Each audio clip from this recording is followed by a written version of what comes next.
Hey, I'm Jay. Welcome to my garage. Today I'm going to tackle something that every tool owner deals with at some point, and that is tool storage. So everybody has seen the different options that are available online, whether that's a rack on the wall, a drawer system, a big tough box like this from DeWalt. That doesn't really work for me. I got this nice tool set that I've got laying out over here about a year ago, and it's great to keep it in the box when I need to travel somewhere and take it with me on the go. But when I'm working in the garage doing something here at home, it's terrible having to dig through the box looking for the tool that I need. So I'm going to tackle that today. A lot of the plans that I've seen online and videos that I've seen have a wall-mounted rack that have kind of a T bracket at the bottom for tools to slide into and hang from. I like the general idea of this, but I don't really like the way it's made. So I don't think it's going to work for me. I'm going to work on something a little bit different. I've got an idea in my head. I don't have any plans drawn out. I've not seen one like this. So I'm just going to try and make it up as I go. And I have got you here with me. So let's wing this.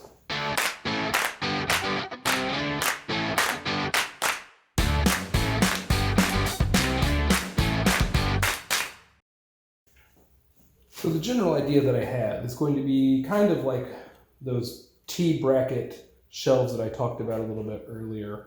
Only what I'm going to do is basically use a sheet of plywood and cut slots into it that essentially will act the same way. But since I really only have a drill and an impact driver that will be hanging from it, I've also got the other DeWalt tools, the angle grinder, the Sawzall, I've got the oscillating tool, and then flashlight, of course the circular saw.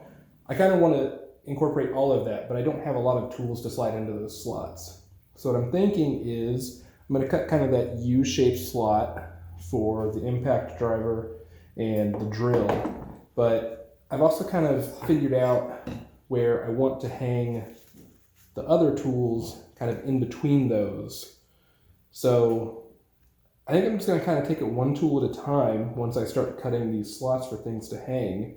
And I'm going to use a jigsaw to make those spots for each of the tools to hang. From there, I'll probably put a shelf over the top of that. I'll probably have to do some sort of bracing in there. I want to do a shelf on the top, of course. It's going to have the circular saw fit, and then, of course, the charger for the batteries that I have. I've got 3 batteries that came with the kit. So let's get cutting.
it's been a week now, and this is what happens when you wing it and don't stop to think about basic math. Obviously, my backer board is not nearly wide enough because I added to what was already the same width as my backer board. So now I'm going to fix it.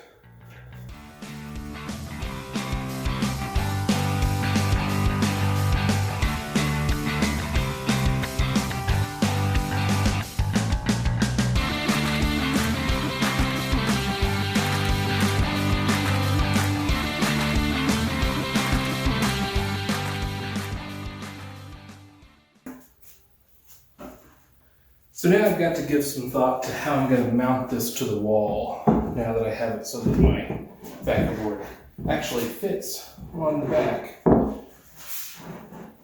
relatively close to where it should be.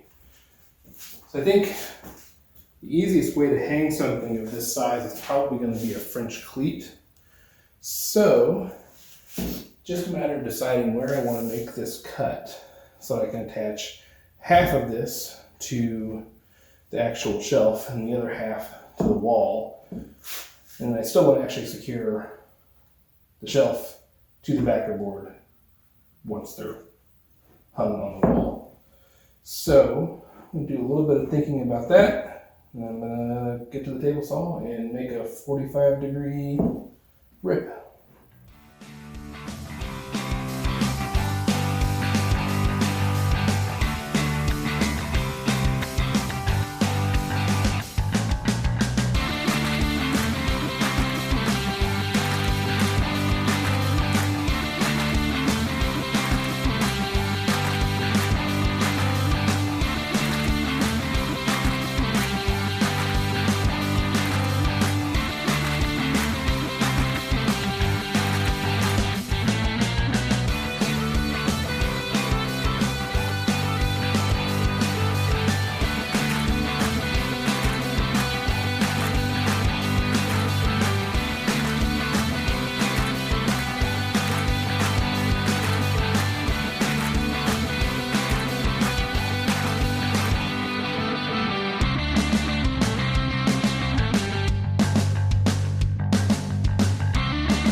So as you can see, I added a couple of things once I finished up. Got some storage for my clamps. I went ahead and had a couple of dowels from an old toddler bed. Stuck those on the end, so I've got place for tape. I've got my Allen wrench set up on the top. Sits on the shelf nicely. And then I've still got some room here at the bottom where I can do some more hanging storage at some point, but I'm not sure exactly what it is that I want to put there just yet. So I'm going to hold off on that, and I'm going to let this kind of evolve as I use my shop and I decide what exactly it is that I'm going to need and what I'm going to want to put there. And it'll kind of go from there and grow as I go. Hey, so if you're still watching, thanks so much for watching through this entire montage process and also the super slow rambling that I did to the camera at the beginning of the video. I've learned a lot about editing, a lot about how to record videos and how I should actually address the camera just in making this one video. So hopefully I can improve on those things going forward. Hopefully I can make some other things that have a lot less errors in them. This honestly was just kind of a throw together thing. I didn't really need it, but I needed something to make video content because it's something I wanted to try to do. So thanks again for sticking around and watching. If you want to see if I can create anything new or cool in the future, like and subscribe. That'd be really great, and I'd appreciate it. In case this channel somehow takes off, you can be one of the first people to like, subscribe, and follow. So Instagram is somewhere down here, probably in this area, and then Twitter is probably around here, maybe lower, maybe a little bit higher. I don't have a monitor, so I don't know what I'm doing. I haven't posted anything there yet, but have a follow and a like and see, maybe I'll post something there cool in the future. Maybe this channel will take off and it will make me a millionaire. I doubt that's the case. This is probably something I'm gonna do in my spare time. But hey, for now, I'm enjoying it and I'm learning a lot. So thank you for being here for my first video. I really appreciate it. Have a good one. Let's wing this.